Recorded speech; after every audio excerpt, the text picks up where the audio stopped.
Trevor the traction engine is old-fashioned, but he doesn't care. He knows that he is really useful, like his friend Edward, the blue engine.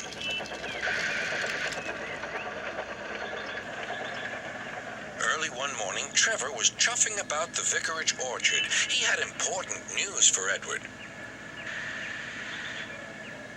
The vicar says that not all children are able to have holidays by the sea, so he's having a garden party to raise money for a seaside trip. I'm going to be the star attraction, chatted Trevor, giving rides to all the visitors. The vicar is putting up posters all about it. I'd like to help too, sighed Edward, but without my rails, I wouldn't be much good at a garden party.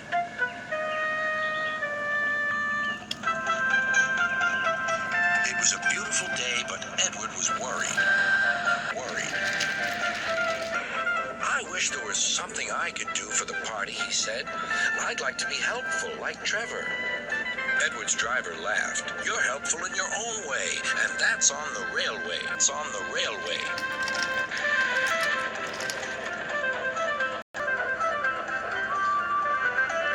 Next day, it was Trevor's turn to look disappointed. He had bad news. The vicar's been so busy that he forgot to put up the posters. Now no one will know about the party. But Edward had an idea. Don't worry, he said. Everything is going to be all right. Then he explained to his driver. The vicar can paste his posters on my cab and coaches, so wherever I go, they'll go too. Well done, Edward, said his driver. I'm sure Sir Topham Hatt will agree. As indeed he did. Edward steamed happily through the stations collecting his passengers.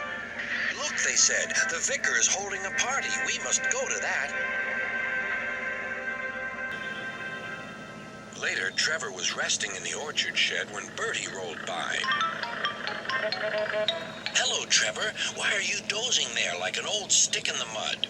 I'm not dozing. I'm resting, replied Trevor.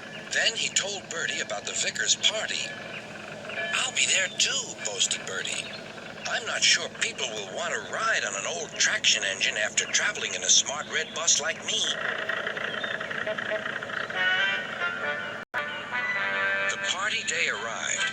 It had rained heavily during the night, and the orchard ground was soaked.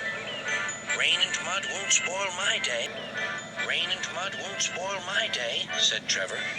No, indeed, agreed his driver. We'll stay on the road. Then we won't get bogged down.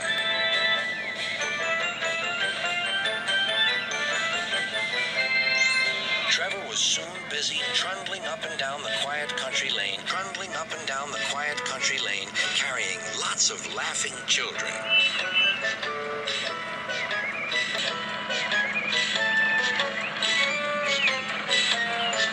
He was just turning a corner when he heard Bertie. Hello, old-timer. I'm taking everyone to the party. People have come from all over the island. Trevor gave Bertie a cheerful whistle and turned back toward the orchard.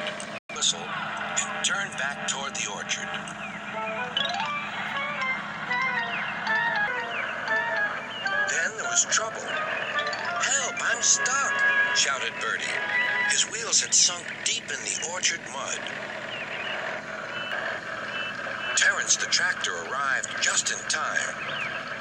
I'm the one who has to plow fields, laughed Terence. We'd better get you out of here.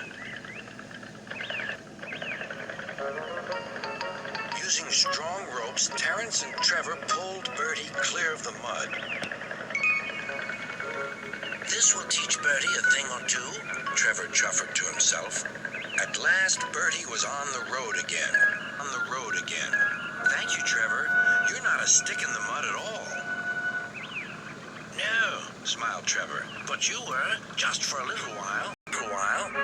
That evening, the vicar arrived to see Edward and his driver. Thanks to your good idea about the posters, hundreds of people paid to come to the party. We've raised lots of money for the children. Edward was very pleased, and Trevor fell happily asleep, thinking of all the children who would now get to the seaside at last.